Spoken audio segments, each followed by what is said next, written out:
14 na kabanata.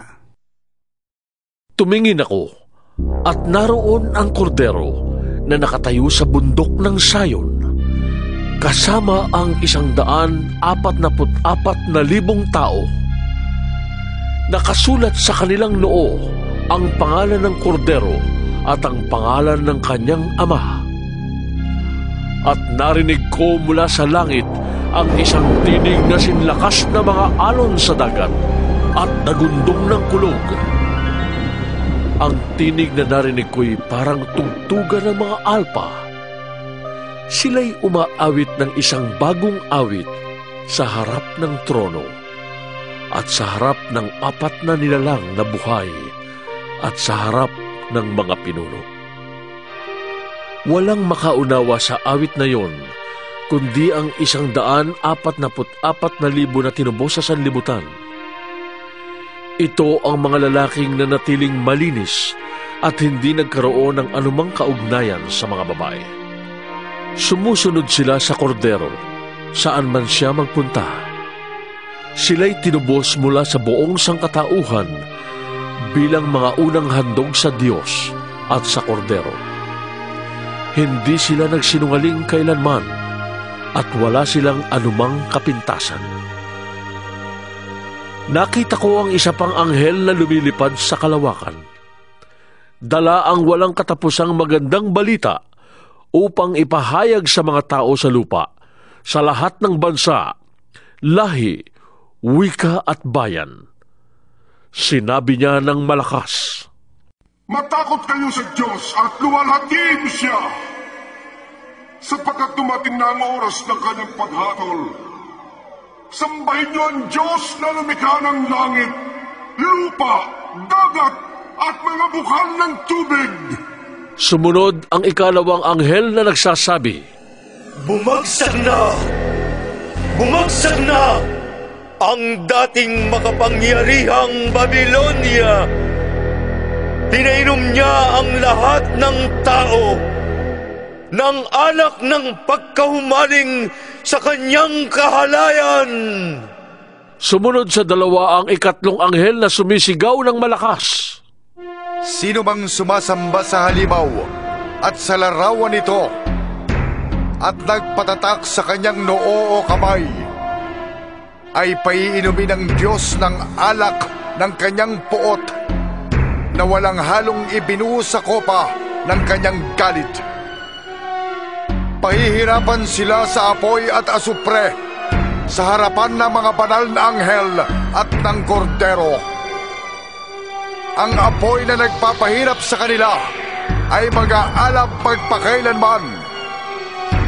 Araw at gabi ay maghihirap ng walang pahinga ang mga sumamba sa halimaw at sa kanyang larawan at ang mga natatakan ng kanyang pangalan."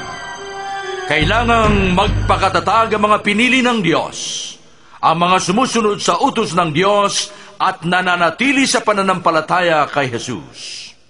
At narinig ko ang isang tinig mula sa langit na nagsasabi, "Isulat mo, mula ngayon, mapalad ang naglilingkod sa Panginoon hanggang kamatayan. Tunay nga," sabi ng Espiritu, "matatapos na ang kanilang paghihirap, sapagkat ang kanilang ginawa ang magpapatunay sa kanilang katapatan." Tumingin uli ako, at nakita ko naman ang isang puting ulap, at nakaupo rito ang isang kamukha ng anak ng tao. May koronang ginto, at may hawak na isang matalim na karit. Isa pang anghel ang lumabas mula sa templo, at malakas na nagsalita sa nakaupo sa ulap. "Gamitin mo na ang iyong karet. Gumapas ka na, sapagkat panahon na. Hinog na ang aanihin sa lupa." Ginamit nga ng nakaupo sa ulap ang kanyang karit, at ginapas ang dapat anihin sa lupa. At isa pang anghel ang nakita kong lumabas mula sa templo sa langit. May hawak din siyang matalim na karit. Lumabas mula sa dambana ang isa pang anghel. Siya ang namamahala sa apoy sa dambana. Sinabi niya sa anghel na may matalim na karit, Gamitin mo na ang iyong karit at anihin mo ang mga ubas sa lahat ng ubasan sa lupa, sapagkat hinug na ang mga ito. Kaya't ginamit ng anghel ang kanyang karit. Inani ang mga ubas at inihagis sa pisaan. Ang pisaang ito ay larawan ng matinding poot ng Diyos. Pinisa sa labas ng bayan ng mga ubas at mula sa pisaan ay bumaha ng dugo. May 300 kilometro ang haba at 5 talampakan ang lalim. 15 kabanata. Nakita ko ang isa pang kagilagilalas na pangitain sa langit. May 7 anghel na may dalang 7 salot. Ito ang mga panghuling salot, sapagkat dito magwawakas ang poot ng Diyos. May nakita akong parang dagat na kristal na nagliliyab. Nakita ko rin ang mga nagtagumpay laban sa halimaw at sa larawan nito, at sa nagtataglay ng bilang nakatumbas ng kanyang pangalan. Nakatayo sila sa dagat na kristal. Hawak ang mga alpang bigay sa kanila ng Diyos. Inaawit nila ang awit ni Moises na lingkod ng Diyos at ang awit ng kordero. Panginoong Diyos na makapangyarihan sa lahat, dakila at kahanga-hanga ang iyong mga gawa. O Hari ng mga bansa, matuwid at totoo ang iyong mga daan. Sino ang hindi matatakot sa iyo, Panginoon? Sino ang tatangging magpahayag ng iyong kadakilaan? Ikaw lamang ang banal. Lahat ng mga bansa ay lalapit at sasamba sa iyo, sapagkat nakita ng lahat ang matuwid mong mga gawa.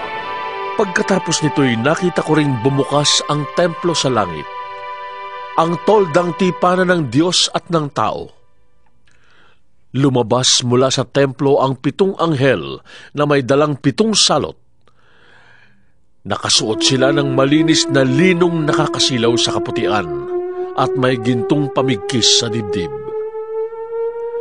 Ibinigay sa kanila ng isa sa 4 na nilalang na buhay ang 7 mangkok na ginto na punong-puno ng poot ng Diyos na nabubuhay magpakailanman. Ang templo ay napuno ng usok na nagmumula sa kadakilaan at kapangyarihan ng Diyos, at walang makapasok sa templo hanggat hindi natatapos ang 7 salot na dala ng 7 anghel. 16 na kabanata. Mula sa templo'y narinig ko ang isang malakas na tinig na nag-uutos sa 7 anghel. Lumakad na kayo at ibuhos ninyo sa lupa ang poot ng Diyos na laman ng 7 mangkok. At umalis ang unang anghel at ibinuhos sa lupa ang laman ng dala niyang mangkok. At nagkaroon ng mahapdi at nakakapandiring sugat ang mga taong may tanda ng halimaw at sumamba sa kanyang larawan. Ibinuhos ng 2 anghel ang laman ng kanyang mangkok sa dagat, at ang tubig ay naging parang dugo ng patay, at namatay ang lahat ng nilikhang nabubuhay sa dagat. Ibinuhos ng 3 anghel ang laman ng kanyang mangkok sa mga ilog at mga bukal, at naging dugo rin ng mga ito. At narinig kong sinabi ng anghel na namamahala sa mga tubig, Ikaw ang matuwid na nabubuhay ngayon at noong una, ang banal, sapagkat hinatulan mo ang mga bagay na ito. Ang mga nagpadanak ng dugo ng mga pinili at ng mga propeta ay binigyan mo ng dugo upang kanilang inumin. Iyan ang nararapat sa kanila. At narinig ko mula sa dambana ang ganitong pananalita, Oo, Panginoong Diyos na makapangyarihan sa lahat, talagang matuwid at tama ang mga hatol mo. Ibinuhos ng 4 na anghel ang laman ng dala niyang mangkok sa araw, at ito'y binigyan ng kapangyarihang sunugin ang mga tao sa tindi ng kanyang init. Nasunog nga sila, Ngunit sa halip na magsisi at talikdan ang kanilang mga kasalanan at magpuri sa Diyos, nilapastangan pa nila ang pangalan ng Diyos na may kapangyarihang magpadala ng ganoong mga salot. Ibinuhos ng ikalimang anghel ang laman ng hawak niyang mangkok sa trono ng halimaw at nagdilim ang kaharian nito. Napakagatlabi sa kirot ang mga tao at nilapastangan nila ang Diyos dahil sa dinaranas nilang hirap at tinamong mga sugat. Ngunit hindi rin sila nagsisi at tumalikod sa masasama nilang gawain. Ibinuhos ng ika-6 na anghel ang laman ng dala niyang mangkok sa malaking ilog Euphrates. Natuyo ang ilog at nagkaroon ng landas para sa mga haring mula sa silangan.